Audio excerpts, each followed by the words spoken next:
Hello everyone and welcome to the Tech Informist. My name is JJ Hammond. We have another great show for you. Are you ready to be informed on the top tech news stories from around the world, apps you should download on your favorite gadgets, awesome special guest interviews, fun and lively commentary on technological industry? Of course you are.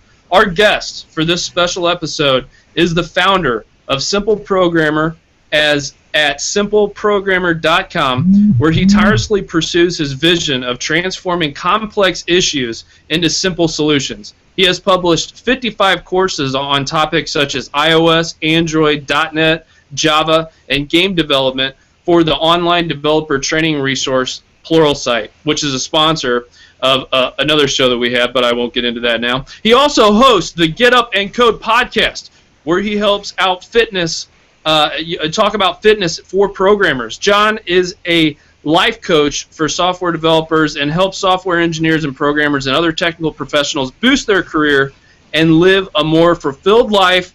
He empowers them to accomplish their goals by making them complex simple. The smart, the energetic, John Sonmez. Thank you so much for being on the show, sir. Yeah, no problem. Glad to do it. Glad to be here.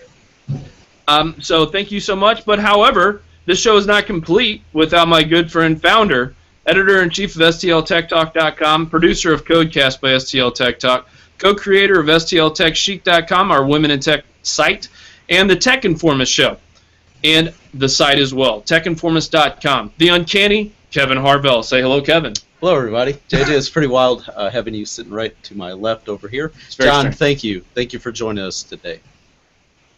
Yeah, no problem.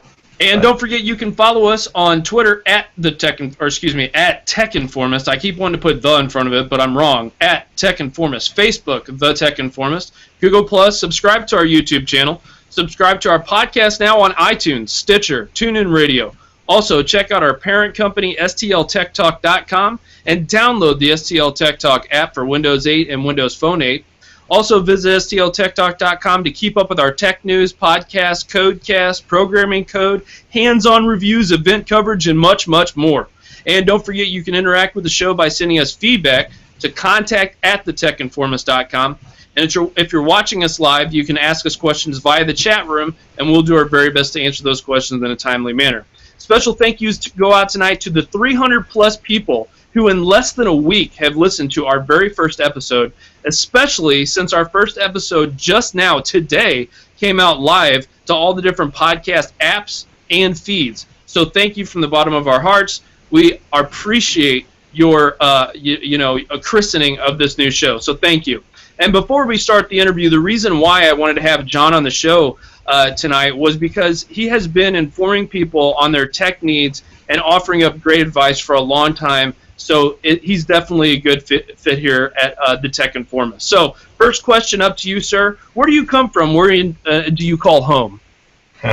So I'm actually based right now out of Tampa, Florida. But I used to growing up. Oh, really? Okay.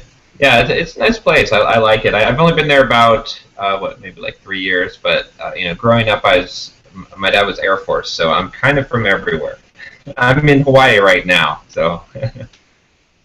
You couldn't tell by all of his videos that he shoots, which, by the way, you can tell in the background. You're in a very tropical region, so. Yeah. So that's cool. So tell me a little bit about your journey, like what for people who don't know, for people like our audience that may not necessarily know who you are and what you've done. Okay, so let's see. So it kind of goes back. I mean, when I first started my career, I had actually gone to college at Boise State University for a computer science degree. Almost dropped out when I took my first Java course. When I was like, I don't know if I want to do linked lists and iterators and But during that time, I took like a summer job. I mean, the plan was to get my 4-year degree, but I took a summer job at HP. And that kind of was the starting of, like, I realized that I was making about what I planned to make when I got out of college. So I said, well, maybe I could just go right into my career. And so that's pretty much what I did. Is I started out, at HP doing contract work and ended up, I kind of was self-taught development at that point. I started off doing MUDs, multi-user dungeon. Like that was the thing that I was. It was like this, before the World of Warcraft, like the text version of that. Right. I started working on those because that's how I taught myself to program, because I wanted to create my own. And then, from there, fast forwarding through my career, I ended up doing a lot of different contract work, working for a lot of different companies, from Xerox, HP, a few startups. And along that way, I think the thing that I learned, from the very beginning was that I could teach myself a lot of this, that I could read books, they didn't really need a formal education. I mean, I went back and got my degree eventually just to have it, but kind of that same philosophy has kind of stuck with me, and it's really helped me in my career. So, from there, I'd say probably a good 10 years of mainly just doing software development, working on teams, and then probably in the last, maybe like 4 years or so, I guess 5 years ago, I really started my blog and started wanting to share what I had learned with other developers, and kind of this philosophy that I was developing about how to write software, how to teach yourself, how to really improve yourself as a developer. And that blog started to get popular. I got some invitations to do Pluralsight courses, for online training courses. That's pretty high honor. Yeah, I was really excited for that opportunity. And then I kind of I said, well, I'm going to do as much as I can. I'm going to be I might not be the top author, but I'm going to be the top producer. And so I ended up producing like 55 courses over the last 2 years, and along that way, I released my own course on how to market yourself as a software developer, and I've been really I left my regular job, and I've been independently working with SimpleProgrammer.com, my company, to kind of more of really, the way I describe it is become sort of a life coach for software developers, kind of help with all the, I call it like a holistic view of, it's not just learning to be a good programmer, to write code, but it's also, all these other things, like the mental game is so important as a software developer, and, and even on the fitness side, I try to hit all of that, and I do consulting, I make money from my blog and from selling my products, and then of course the Pluralsight courses. And I just wrote a book that just got published by Manning, or it's in the early access. So I'm kind of all over the place doing things now, but mainly my focus is really on helping software developers. And what I found was that there's so much opportunity there as I started left my real working for someone else's development career and came into my own thing. It was always based on helping others, and there's By doing that, I found that there's 100 different ways that you can make a living. Just if your primary focus is what is things that people need help with, and then what can I do to help them, and that's kind of been where I've been. So I like to be all over the place now. I still have my hands in the code, but mostly now I'm doing more public-facing things and really doing sort of life coach type of things for software developers. That's very cool. Kevin, do you have... Yeah. By nature, many programmers and software developers are a little bit more reclusive and introverts, by history, by nature. How Yep. is it that you're able to possibly get some to kind of break out of their shell and be more outgoing and be able to better present themselves when going around looking for software positions? That's a good, I think it's true. Like, I'm one of those people that believes that, stereotypes are generally true. That's why we have them. Like, they protect us. We're good at, we can, as humans, we can assess the situation, like look at a person, and it's not always the best thing, but we can assess the situation really quickly. And so I think that stereotype is applicable to software developers. But I don't think it has to exist, right? I think, my philosophy on it is that it's really about getting out of your comfort zone. Like, I probably, if you talk to my parents growing up, they'd say, oh, John is really shy. He's like super shy. That's one of his biggest problems, is super shy. And, I was that for a long time. And then at one point, I forget where it was, probably somewhere around, like, right around college, right, where I said, I could actually be whatever I wanted to be. Like I could change, I could be the person who I want to be. And so I started acting like the person I wanted to be, and pretty soon I found that everything else followed. And so that's kind of the thing. I basically have two approaches that I recommend to software developers. I want to get out of their shell, become more social, and that is a huge advantage in your career, which is one, and that's what I kind of call it the fake it till you make it, which is basically like, envision who you want to be, what you want to look like, how you want to act, your ideal you, not someone else, but your ideal you, right? And then start acting like you are already there, like you're already that person. And then what will happen is you'll grow into that, like you'll become that. And then the other thing is to just get out of your comfort zone and let yourself be uncomfortable.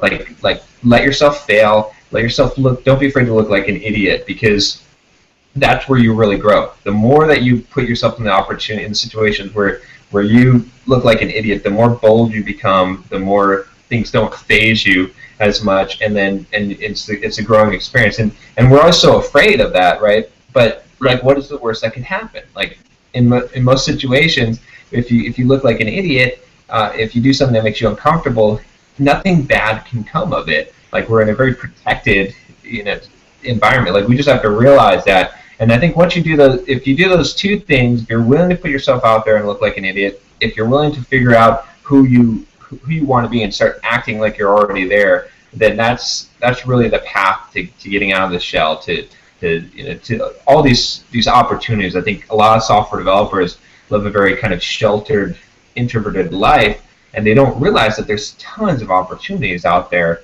that's in their career if they can kind of master the soft skills type of things that aren't just writing code. Right, exactly, and a lot of that enjoyment comes from problem solving. I mean, there's a lot of software engineers and engineers in general. I mean, that's kind of the definition of an engineer. So, these problem solving, and I think you maybe even spoke to this, was look at that as just a problem that can be solved. And then just work on it and work through it. And everybody who listens to this show, this guy isn't just like, just another person from LA or something. Like, the guy knows how to code. Like, how to program, what you're talking about. You can speak to these things, which makes it really good because you can talk the language. And then you can say, look, well, here, you can do it this way. And then you can take time aside to make sure that you have, a healthier lifestyle, and or you're padding your resume and paying attention to putting your ear to the ground to these different things, and just being more engaged in your life. And that's what really drew me to what it is that you do. So thanks for that, because that's awesome.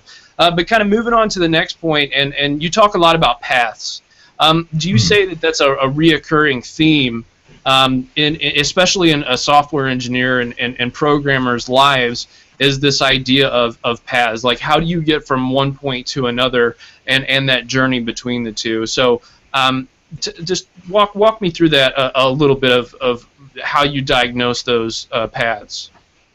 Okay, so I mean, I think the thing that I try to help a lot of developers do is to realize that there's this common path that you don't have to follow, right? First of all, which is we're all have this mindset, most of us, right? We go to school, then we go to college, we get a job, and then we work for 30, 40 years, put money in a 401k, make sure you max it out, and then you can retire. And that's not to say that, I mean, you can go down that road, but that's like one road. For most of us, we think of that as the only road, which is just, it's such an incorrect way to view the world. Like it's such a linear way of thinking, Right. Exactly. Yeah. And sometimes it's not even. I mean, today it's not even the safer route, because there's no guarantee you'll ever keep your job and things true. Like that. That's true. And then you'll even be able to retire. Yeah, and with an almost negative unemployment, though, for programmers, depending on the language, I mean, if you're good enough, I mean, you can find a job. Right. Yeah. That's true. Exactly. Yeah. So that's kind of, it's one of those things. Like you're really not up against the wall, and depending on the situation. enough. But I mean, some people are. Don't get me wrong, but I mean, there needs to be that level of like you got to be hungry for this. You gotta want this. You know what I'm saying? It's like your life depends on it type of thing going on. Exactly. Yeah. So it's really easy to just go down that path, I think. But what I try to, I mean, and even down that path, there's so many side paths, right? There's so many things that I think you can do to enhance your career, to take it to the next level. I know a lot of people that have been in the same position, same job title, really, for 15 years, and I'm like, well, okay, that's not going down the path, right? It's like you kind of got to have a plan, right? Some kind of if you don't chart a course to go somewhere, if you're just floating in the ocean, you're just going to float wherever you float.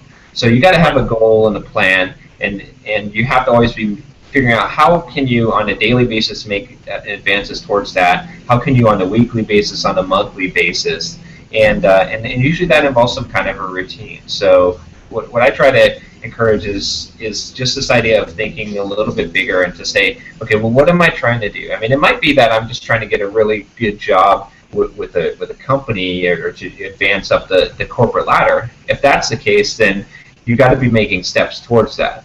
It might be that you're trying to become a freelancer and get on your own and do consulting. If so, then, that's another path. Or it might be that you're going to be an entrepreneur and you're going to try and either make money off of your blog or product that you're selling, or you're going to create a software as a service application. All of those paths require commitment to on a daily and on a weekly and a monthly basis to go down that path. You got to figure out what do you need to do, and what do you need to improve your skills? What kind of things are you doing on that basis, daily, monthly, weekly basis, in order to go down that path? So a lot of it is, and a lot of it is the same. I think a big chunk of that for me that I found that's most beneficial is this, I hate to use the term marketing, but it's really marketing yourself. I mean, we're all selling something. We're all selling ourselves, whether we're doing it down to interview for a job, or we're doing it to get a client, or we're doing it to sell a product. So, and a lot of that is getting out there, going out there and creating a blog. Like every developer should have a blog and be writing their thoughts and sharing. And the more that you can get your name out there, get the word out there, and really help people, the more it's going to benefit you, whatever path you choose. So that's kind of one of the staple things. Is it's like if you are able to build somewhat of a name in the software development industry, especially in some kind of niche that you select, then everything becomes easier. Whatever path you want to take, it advances you down that path. So I really think it's important to have, an idea of where you're going, and then to choose that path, and to realize that there's so much open to you. It's not just you have to go and get a salaried corporate job, and then and get the next job, and so on and so forth. Because there's tons of startups, and there's tons of other entrepreneurs that you may something may click, and you can develop a socket, or you can develop a structure if you're a database, whatever. There's tons of possibilities there. Exactly. Yeah. Like, I mean, you guys are doing this podcast, right? And you have your business, right? This is another road that a person could take. And I think a lot of developers don't ever realize that. I mean, I didn't realize it until, I feel like I was brainwashed, and then all of a sudden, when my blog started taking off, I was like, oh, wait a minute, I could actually do other things. Like, there's more to this. I could do podcasts, I could do videos, there's I guess there's a million ways to make $1 million, right? There's right. If you do 1 million things for $1, that's $1 million. Right. Yeah. I mean, it depends on how you look at life too, and I think that's why I think life coach, and I think path, and all these things do become marketing, like you said, do become a little bit overloaded terms at some point, but we still have to stick to what their base meanings are and really drill into that and live through that. I think a lot of people talk a good game, but no one actually follows through. I think people should have more classes on teaching people to follow through and actually cash the checks that your mouth is writing. You know what I mean? So exactly. I think that is another huge part, and I think you do a really good job. Not maybe outright saying it. Maybe I haven't caught that yet on one of your episodes, but you do a really good job of conveying that message that you need to if you set a goal, you have to obtain it type thing. So, Kevin, go ahead and ask the All next right. one up. John, just talking about this recent subject that we've been kind of covering, and you've probably worked with quite a few people in this life coaching, personal coaching stuff. What are some of the success stories that kind of first pop to mind that you might be comfortable talking about? Maybe talk about their website and just where they started and where they finished. After having the opportunity to speak and spend some time with you.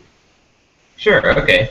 Let me see. I'm trying to think of a few like that stand out. I mean, there's a lot of people that are minor impact, right? Because I try to reach as many as possible. But there's a few that occasionally, and I don't want to get a huge number of emails, but Right. Yeah, I don't want to. occasionally some. Nobody feel bad, okay? That's me. We literally just put him on the spot. So if you weren't the first person that popped in his mind, it's not because he doesn't care for you in some way. Well, so I get quite a few emails asking for help. Sometimes I get an email that says, "I want to become a better Java developer. Please help me." Oh, and jeez. I used to reply to those. Now I just delete them. But Right. not just me, but occasionally I'll get an email from someone that's been it's sincere. That's saying, okay, Right. I've started applying what you said here. I'm trying to do this. Can you help me in some way? And they have a real problem. They're actually trying They've articulated that message to you, and you can see it in their work, in their message. Hey, there's substance here. There's something to work with. Yeah, yeah, and I had that, and I'll kind of take it on a few people that I feel like are serious. That'll help on a free basis, not even charging, right? And so there's a guy in particular from India. I won't say his name just because Sure. I don't know if he wants to. But he was having a really hard time with life. Just his boss was, especially in India, I guess, it's bosses can really be jerks there and get away with it. Oh yeah. This is the impression I get from talking to a lot of guys from India. But he was just having a big problem with his boss trying to get rid of him and make it look bad and all this and just from a financial perspective, he's worried about how he's going to take care of his kid and all this in his future. And we went back and forth a few times, and he was interested in doing Android development. So I kind of gave him the advice. I was like, well, he said, well, what book should I read? And I said, don't read any book. Just start writing. Just start learning Android development. Just start Googling and start. You can pick up a book later, but just start doing it. Today, you're going to create Hello World. You're not going to do all this prep work. You're just going to start learning it. And set some goals for yourself. We used a Trello board, and he set up kind of his plan, and he actually ended up, he ended up following the advice, which was, a lot of people, like you said, they don't write the check with their mouth, or they don't cash the check with their mouth is making it, and he actually did, which was pretty awesome. I mean, that's the key thing. It's I think part of it is I was telling him stuff he already knew, right? But I was. But now I was a second voice telling him and encouraging him. So a lot of it, even when I work with clients, a lot of times it's just a matter of telling someone something they already know, but making them a little bit accountable. And can they, will they follow through? And he followed through. He ended up learning. He wrote an Android application and he put it out in the store. I don't know how much money he made from it, but it kind of. I could see a clear point of his life turning around, and it's pretty cool now to see him update. He's going and speaking at different conferences. I see him, doing traveling and consulting and doing all these things. And it was just that little change that he made, and he started reading. I gave him a bunch of books like How to Win Friends and Influence People, and a lot of other things that really seem to help him. But now he's going out and he's sharing with other people, and he's kind of encouraging them, and so it's really cool to see. I mean, from everywhere in his life, I think there's been an improvement from his career to his financial situation, and just his confidence about himself, to realize that he could actually do this, that he could actually do pretty much whatever he wants, whatever technology he wants to learn. But that was a pretty cool thing, and I continue to watch him. But yeah, and like I said, it's a matter of Yeah. No, that's really good, and it probably definitely brings a lot of good satisfaction for you knowing that you've helped change a person's life, which in turn is kind of paying it forward to other people down the road, that lives that he touches as well, as he continues to grow as a programmer and as a person. And it's him, you know. Yeah, and I'm sorry to interrupt, but that's that organic marketing that I always try to tell people is like, don't go out there and just be a salesman, like legitimately do stuff for people and they will talk about you. I mean, if you're legitimately providing a service and doing things and working towards a positive end of some kind, then that starts to perpetuate itself. And I think that you do that, and I think you help others do that as well. To move this along a little bit, we're going to skip through a couple of things and get to something that's kind of near and dear to me, which is how would you instruct someone to be patient and work hard? Because I think the biggest problem, especially in American work ethic, is this idea of instant gratification. And this sort of, I want to be instantly able to do what I want to do, and if this thing doesn't work, then I'm just going to say, the heck with it all and throw my computer or whatever. The same temper tantrum that happens in someone that's really intelligent or someone that's not so intelligent. We're all human beings, so we all go through that process. So tell me a little bit about, how will you instruct somebody just to be patient and work hard? That's a tough one. I mean, this is the toughest thing. If you master this, right, there's nothing you can't accomplish. If you can be patient and you can work hard and really work hard. I mean, I think a lot of Americans today, a lot of software developers don't know what it's like to really work hard because, and I didn't really know what it was like until I quit my day job and started working on my own. And I was like, man, there's a difference between working 8 hours for yourself and working 8 hours for an employer. Right. and this guy right here is living the dream. I'll be totally frank. I mean, most developers, myself included, when I work 8 hours for an employer, you're really only working hard maybe 1 or 2 hours a day, like really working hard on average. Some days obviously you sit and you code a lot, but there's all these things that you don't realize, like meetings. That's not working hard. You're sitting there chatting it up. You know what I mean? You talk with coworkers. You shoot at the water cooler. You come over and talk to. And pretty soon, your day, you take a little bit longer lunch, like all this stuff happens. So we don't really get used to working hard. But one of the things that I always tell developers that want to kind of get out on their own is, okay, use something like the Pomodoro technique, and choose to, for your day at work, working for someone else. Now you're going to try and hit like 10 Pomodoros, which is Pomodoro is basically like a 25-minute of solid, uninterrupted work. Right. But basically try and do that, and it's going to exhaust you, right, to do that. But you're going to kind of develop this work ethic. So that's one good way to develop the work ethic is to start with an employer. Think of it as you're being paid to develop your work ethic, which is the most valuable skill you can develop, right? So it kind of takes on a new light then when you think of it that way, but it's really, really hard to do. If you put in 6 solid hours in a day, like working in an 8 or 10 hour day, you're gonna feel it. Like if you've never done that before, and it's gonna be exhausting. So that's what I would say is to train yourself to that, and then also it's the mental aspect of it, right? There's this. I always talk to people that.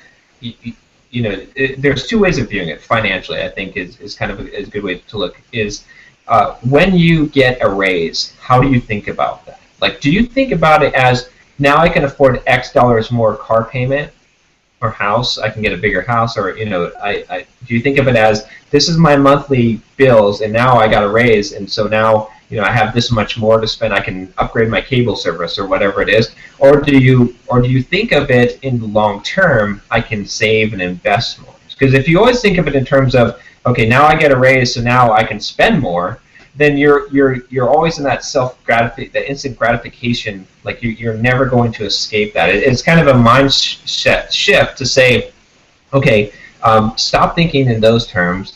Think in terms of what can I save and what can I invest? How can I grow things in the future? And that applies to more than just the financial aspect, but it applies to your whole life. It's like, okay, well, why are you sitting here and writing a blog post, every week or whatever your schedule is? Or why are you producing this podcast, and even when you don't want to do it, right? Why are you working? Why did you set 2 hours every morning? You're going to wake up early and you're going to work on this side project that you loved at first, but now you hate it because it's killing you, right? Or you're 50 pages into the book you're writing, and you're like, yeah, maybe it's not a good idea anymore, and you feel like that because you don't feel like doing it anymore. You lost the passion for it, but why are you going to keep on pushing through? It's because you're thinking long term, because you got to realize. I always use this phrase. I always try to go through this exercise. Do you anticipate that you're going to be alive in 5 years? Most people say, well, yeah, I'm planning for that, right? Well, one day you're going to wake up and it's going to be 5 years from now, and what you're doing right now, the steps that you're taking right now, are going to determine what that life is like. You can't do things. You can't change the past. So you can have a very mild effect. You can only do instant gratification things for today, right? But if you started working out, if you started eating healthy, if you started setting a schedule where you're going to work 2 hours a day on your side project, or you're going to write a blog post every week, or you're going to produce a podcast, or whatever it is, in 5 years from now, how far would you be, right? How great would your life be? And if you can, kind of keep that in mind and always be shooting towards that goal, then that's going to push you through that point where you're like, man, I don't feel like doing this anymore. Maybe this isn't my passion. Maybe I should go and do this other thing instead of, you have this closet full of all these half-completed projects. Anywhere. but that's the thing is just to realize. I'm gonna listen to this whole thing back, man. I'm telling you, for people who don't, who haven't subscribed to your YouTube channel, it's John Sonmez, and that's the description is on this video as well as going to be in the show notes on the techinformist.com, so people can subscribe and you keep it short, sweet, and to the point. I did like your tirade a little bit about the timeshares. That was hot. I enjoyed that a lot. So I do like even when you get off topic a little bit, because to me I kind of like that because I'm that type too.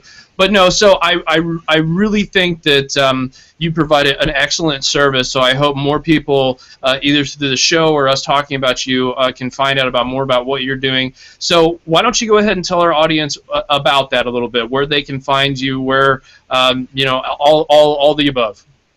Okay, so basically, my home base on the web is at simpleprogrammer.com, and you can find most of my stuff linked off of there. You can find my YouTube channel. It's just Jay Sonmez, but it's probably easier just to go to simpleprogrammer.com and click on that. I've got a couple of things, if you guys don't mind me talking about, that just came out. Okay. Your show's our show. Our show's your show. My book just came out. It's for Manning. It's Manning Early Access Program, and you can actually purchase it, and you'll get like the first 20 chapters, which I'll talk about career development. It's called Soft Skills: The Software Developer's Life Manual, and it's basically a book about kind of everything that I talk about. It starts off with career. How do you climb up the corporate ladder? How do you get your resume in order and market yourself? And if you want to be an entrepreneur, if you want to do consulting, talks about that. And then I go into the financial aspects on how did I kind of retired early. I'm semi-retired right now. That's why I'm in Hawaii. But how did I? Brave man giving out your location, sir. You're brave. Some people are like, don't tell people where I live. Right. Just don't. Yeah. I'm at a provoke. But yeah, I go through exactly how did I do it, and how can you do it, and then I go through the fitness side too, and talk about that, and then kind of the mental, spiritual, and I talk about all my productivity, how I'm productive. But that whole book is, I think it's like 350 pages or so. So it's gonna be a fat volume and that's of text, right, without images in there. So it'll be well worth the dollars. I put a lot of work into it. But you can find it at if you just go to Manning.com, and then I believe it's just /Sonmez, SONMEZ. I think that's the page for it. I can send a link for you guys. And then, of course, I also have my course at devcareerboost.com, which is how to market yourself as a software developer. That's kind of my flagship product that I've been selling. That just goes through on all the things about improving your career and getting a better salary. It's kind of video tutorials, how to create a blog, all that stuff. It's like 5 books in there, and then 3 video courses. So it's a pretty big thing. And then if anyone has questions or anything, you can just hit the contact me on simpleprogrammer.com, and I'm usually, especially if someone's got one of my products, I'm always available to give kind of advice and support. There's so few people that have real, solid, want to do something with their life and act on it. Like you said, I think what you said was very very astute, that people don't cash a check with their mouth is writing. So if someone ever has questions about these kind of things, I'm glad to do it. I've actually been doing a lot of videos based on questions that I've been getting lately. So yeah, so that's kind of it. My empire is kind of spread out over there, but yeah, simpleprogrammer.com is the easiest way to find me. Right, that's the central hub for everybody to go to. That's right, simpleprogrammer.com, and also that's how a lot of people find our show, Codecast. So thank you for by simply mentioning a Codecast, you alone bring a couple people a day. Oh, wow. All right, awesome. Look at the numbers, Yeah, how that tracks. Yeah, because I'm tracking that, and I'm like, Kev, we got to get John. I mean, Right. just the least we could do is say thanks. You know what I'm saying? So this is a good way to kind of promote you two as well, and try to get this pushed out and let people know more who follow us and listen to us and what we do. So I know myself, for one, I'm going to be re-listening to this episode probably weekly at least. Yeah. There's Just a lot be of like, information. it's okay, because see, Kevin here left his job to work full time at STL Tech. Okay. So I have as well. So we're full time in entrepreneurs now, startups. Yay! So the transition has been a little crazy, but it's one of those things, and I think you're the perfect example of how it can be successful. And like I said, I watched your content. I didn't have you on here just for lip service. I legitimately enjoy that stuff. So thank you so much for coming on. We really, really appreciate it. The show's going to continue on, and you're just going to hit the end call button after you say goodbye to us and your wonderful family. You guys enjoy Hawaii. Yep, go back to paradise. All right. All right, thanks a lot. All right. All right, thanks. Yeah, see you guys. Bye-bye. All right, bye. All right, so that does not end the show. However, we're going to hop right into the tech news of the week. Kevin, why don't you go ahead and talk a little bit about the Apple. Yeah, recently, as of yesterday, on September 9th, Apple had their wonderful big yearly event unveiling new iDevices. So we've got a new iPhone 6, an iPhone 6 Plus. We do. We have the Apple Watch. We have We Apple do. Pay. We do. So they came out with Stop saying Apple. You're going to make me I Apple know, sick. there's so many things, and it was really a great presentation, aside from the video issues that I'm sure many of you that got a chance to try to watch the live video stream experienced. It was pretty dreadful at times. It was like, oh my gosh, it just kept going down. Then we had the Asian interpreter that was talking exactly as loud as the person speaking on stage. Like, no, this is just too much. We did a wonderful live blog, got a lot of great feedback on stltechtalk.com during that live blog. What were some of the takeaways that you had from the Apple event? Well, I think that Apple all along, since the 3G, when the very first Apple iPhone came out, I was really, as many of you were who listen to podcasts and who check that out, was just stunned at that I could have a user interface that was visually appealing. It was artistic. We were in that transition from CDs to MP3s, and this was a phone that could do both, Right. And I really believe that my initial response to the iWatch, not this iPhone, because I think we've kind of plateaued at how awesome these things can be. Right. In their given schemas. Given space. There's so much that they can do, and I think we're kind of getting that saturation point. Right, where it's a square or a rectangle. Now they're or, just throwing these special rich features. Aside from out. BlackBerry's, what is that called? Passbook. That's an actual square. Anyway, so we're not going to talk about. But so my initial feeling was, hey, another solid iPhone. A little interesting that there's a kind of a camera bump. Did you notice that on Yes. the 6 Plus? That was really interesting. We'll get into all that in just a second. Right. But I'm having a moment, so let me finish it. So the one thing that stood out to me was the watch, and I have mixed feelings about the watch. One, I'm kind of mad because that's a little bit of a user interface that I was playing around with when I was making some development stuff. But whatever. I wrote it down on a napkin. If any of you watched Friends, you'll get what I just said. That's a good reference. But when I saw that, I was like, this could be a different way that we interact with our world, right? Like a heartbeat, or we all know that not so PR things are going to be coming across these deals, but the transitions and the possibilities that this opens, I think, is, for me, the original iPhone. Yes. Speaking on the Apple Watch, I don't think the pay thing was a big deal, but go ahead. Yeah, using that digital crown, being able to zoom in on maps and scroll through lists using the little dial on the right-hand side, I think that was great. I mean, instead of traditionally when you had your dial on your watch, you pulled it out, you could adjust the time, push it in, change the date, stuff like that, or you used to be able to wind your watch using a dial. Yeah. And now look at all the things that simple dial can do. You press it in, it acts as the home button. Press and hold it, it activates Siri. So there's Siri integration. I was like, that's really awesome. And having those 3 sensors on the bottom, so it can just 4. Was it a 4? Mm-hmm. Okay. See, there's just so much stuff that's been. I know. Dad and we've been up for a while. Yeah, and being able to check your heartbeat and being able to send that heartbeat to, for example, your significant other. Now, did you think? I thought that was really, really cool. Real quick, and then we'll get back on that train. Do you think that that the Android sensors and the Android Wear sensors and the Apple Watch sensor, do you think that they're that much different as far as heartbeat goes? Because I mean, I know they're 2 different technology and 2 different things technically. Yeah.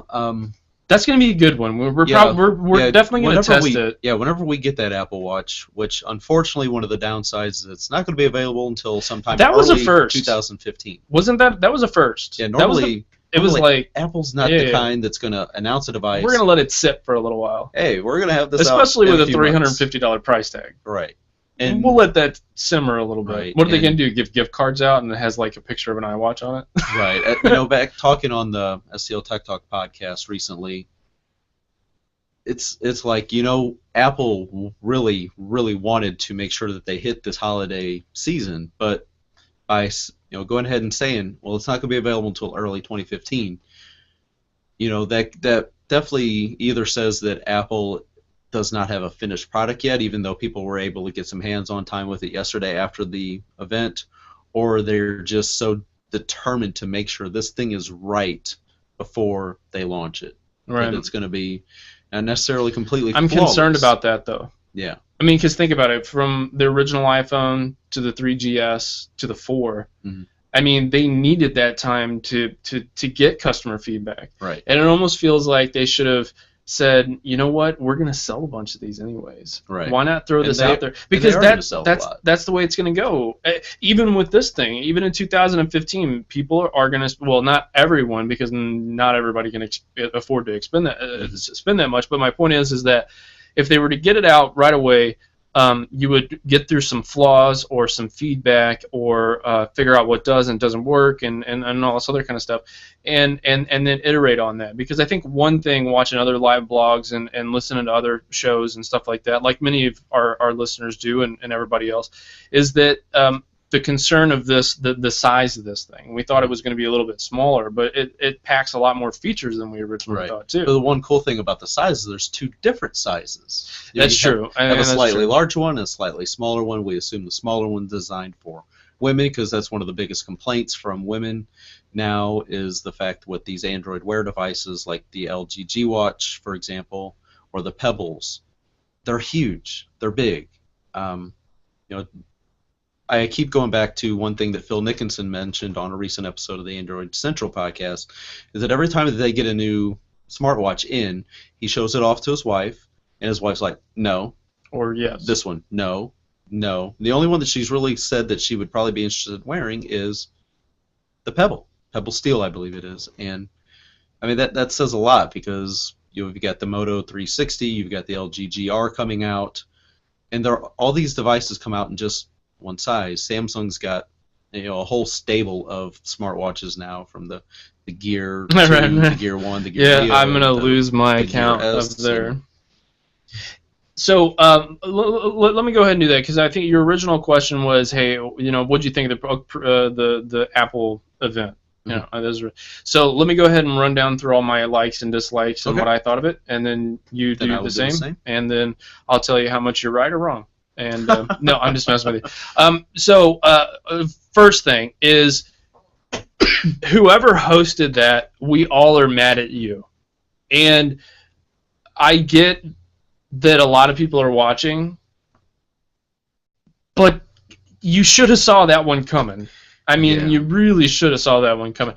I mean, do you think that there was that many Android fans that maybe sent bots out, like virtual machines, just to keep messing with? I don't know. Just conspiracy theories go awry, whatever. Right, but you never know. So that kind of ticked me off a little bit, and then it didn't feel as though, and maybe you can tell me about this, but Tim Cook just does not have that flair of. I mean, he's a great guy. Mm-hmm. I mean, if you care at all about the environment, you're liking this dude just for some of the stuff that he does. Right. And I respect that. But I mean, as far as a presenter goes, definitely not a Steve Jobs. Yeah. And maybe he's not quite as charismatic. I'm not done. I know. No, I'm just messing with you. Go ahead. One of the things that I did take away yesterday from Tim Cook's presentation was he ran into the YouTube's mic, and it was a thing. Yeah, I kind of was off by that time. But the fact that he was so excited before he got a chance to officially say the Apple Watch's name, I mean, you could just see in his face the excitement, and that this was, the Apple Watch is Tim Cook's iPhone, as it was to Steve Jobs. That's true. So this is the biggest product launch under Tim Cook's watch, no pun intended, compared to when Steve Jobs unveiled, that magical demo of the iPhone, way back, what was it, 2007? Yeah, 2007. And, reading some stories, how all the programmers and engineers were sitting in the audience during that demo, taking shots, just praying to God that there was no issues, because what you saw live then was the first successful start-to-finish demo of the iPhone. And, being able to do all that stuff now, so... Yeah, you're right. I mean, being able to demo it. Yeah. So I thought it was really good to see Tim Cook's excitement. You could sense it. He was like a little school kid, and Christmas so night yeah, getting ready to announce so again... Okay, I mean, I'm right there with you. I agree with everything you just said. And then the next thing was, okay, so we have the new iPhones. They look a lot like a kind of a combination between the HTC One M8 and the iPhone 4, or excuse me, 5S had a baby. That's what it really felt like. That's what it looks like to me. Going back to those rounded edges and not so much of a sharp design, more of a rounded feel. A lot of curved corner, rounded edges instead of the flat edges and just the rounded corner edges. Exactly. So the next thing is obviously a 64-bit chip, obviously a new processor, new capabilities. Camera quality, kind of a little weird. One has ISO, which is the image stabilization, which kind of like is your camera on a kind of like a spring. Yeah, for shaky hands. Yeah, for shaky hands, like this one here. That was interesting that they didn't do it for both. Yeah, you would have thought it would have been available for both and across each version, storage-wise. And this is again Tim Cook's Apple, so very conservative. It feels like it's very kind of like dress right dress type thing going on. Yeah, not huge risks. I mean, a lot of great design ideas with this. I really do like the design. Kind of wish they would have left them just a tad thicker so they could have included a larger battery, because more battery life's always good. Right. You can never go wrong. You can never have enough battery life in a device. Right. Well, all right. Look, so for time's sake, I'm just going to shorten everything up into one deal. So, is Apple kicking away some of the accessory manufacturers with the new Apple Watch? And I say that because think about it. I mean, they're making so many multiple different kinds of bands, and they're making different types of faces. You know, like the actual face itself. Three different editions. Right, 3 different editions, and they're setting a really high price tag on it, and it's all one of those things. Like, I just knew that businesses would pick up the iPhone when it first came out. I knew it because people in real estate, independent contractors who put them in the ridiculous OtterBox cases, which, by the way, please, people, come on. That's not what they designed them for, but whatever. But my point is that even in those cases, I knew that people were going to buy them. I don't know that people are going to buy this device. Like, I feel as though this is a luxury item that's not a necessity to someone's life. And you're still talking Apple Watch. Correct? Apple Watch. Right. People are going to go to the 6 and the 6 Plus, but, I mean, that needed to happen a long time ago with the screen thing. Yeah. But my point is they're trying to sell this as like a new thing anyways, because there's new sensors, there's new camera, there's a lot of new stuff, and they want you to. That's how they make their money. Their margins are off of hardware. Yes. And they make no bones about that. Smartwatch industry as a whole is definitely still a niche market. I mean, I think Google has done a really good job kind of pushing the market forward with Android Wear. And just, watching that demonstration yesterday with the Apple Watch, I think Apple has pushed it even further. Yeah. Because it kind of showed me some of the limitations of Android Wear. We have an LG G Watch, and you look at it and you're like, all right, yeah, maybe it's not quite as good. And I know a lot of times with these new technology, it takes Apple to come out with it to make it mainstream, to where it's hip, it's cool, everybody's gonna want it. Gonna want to like I don't know how many words with W I can throw at one time. Want to watch it. So I'm looking forward to it. Like we mentioned, there's 3 different versions. You got the Apple Watch, the Apple Watch Sport, the Apple Watch Edition. Mm-hmm. Good job, Kevin. Wow, he's literally doing this without a friend in front of him. So right. No, I'm not looking at any show notes. I'm just looking right at the microphone right now. We're in our own little world. Right. Kevin, with the Watch Edition, I believe, is the 18 karat gold version. I cannot see that being $350. Yeah, I have a feeling there's gonna be a little premium to that. Yeah, me too. I'm like, say what the what, and then outside, we all these the Pebble does a really good job, but I mean, in direct sunlight, no phone with any amount of screen aside from a Lumia, and I'm not saying that because I'm biased, but I truly mean it, like in direct sunlight. Right. I really hope that because that'll help make other manufacturers of wear and push their technology. Yeah, push their technology and their hardware forward and say, okay, we can do this. The other thing was the pay system, Apple Pay. Mm-hmm. So this is awesome, but it's not new. But it's not new, by the way, and it's going to take a little while to integrate, and it's only for new iPhone 6 and iPhone Plus, because there's literally like a secure chamber chip. Yeah, an NFC band like right around the top of the device. Yeah, but I know that it saves the data inside the phone that's not inside the other models. Right. So you have to have like the newer version. So I think they're being a little disingenuous with that as well. Yeah, if you have a iPhone 5S, 5C, iPhone 5, for example, yeah, sorry, Android Pay, not for you.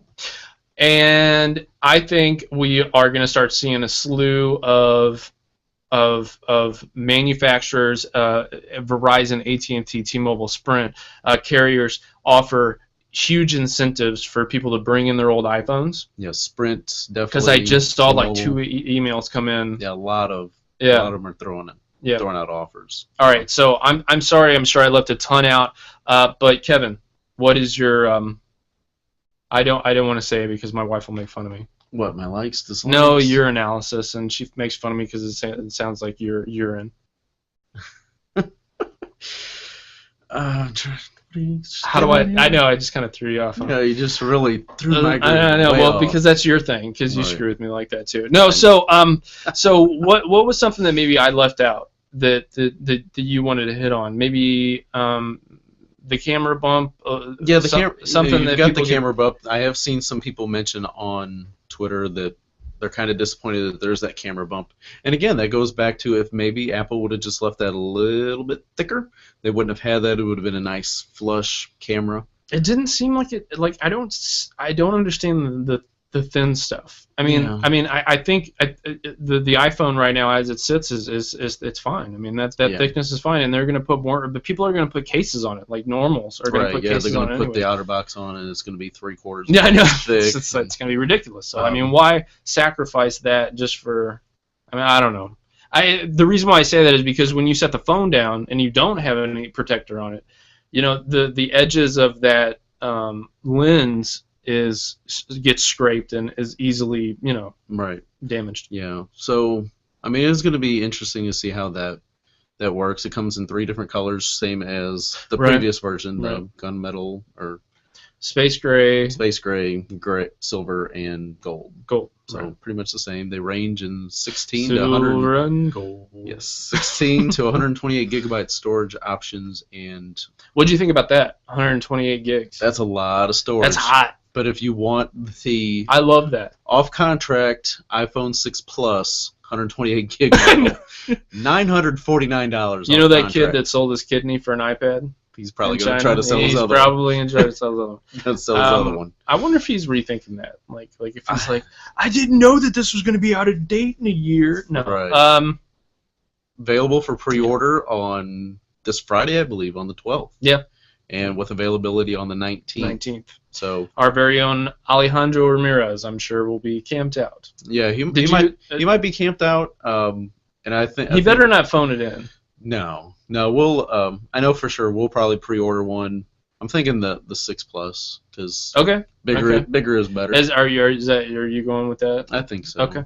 I think a 6 Plus would be nice. So I'm glad we had that talk in front of the nation. I know. It's just kind of how we do things. That's how we roll. Right on a whim. Mm-hmm. Share it with the world. So definitely. Was there anything that other than that? What I was mentioning? No. I mean, I just. Has anybody answered this question? Oh yeah, one more thing. Has anybody answered this question? Did they change the charging port? No, the charging port stays the same as with the Lightning port, but they did not mention if they were going to do that reversible USB end of. You know how they didn't. You know how That's weird. How they were kind of rumored. I think they may have pushed that back, but no, that would have been pretty. I know there would have been a lot of people really, really upset. Not after being really upset before when they changed from the previous. And no iPod. Yeah, no iPod Classic. They didn't mention anything about any iPods. Nothing about iPads either. So, do you think that's going to be in a subsequent press announcement? Do you think so they can stay in the news cycle? I think they'll talk iPad in October. You do? Yeah. Okay. Do you think it'll be a press event or? Yeah, I think it'll be a press event.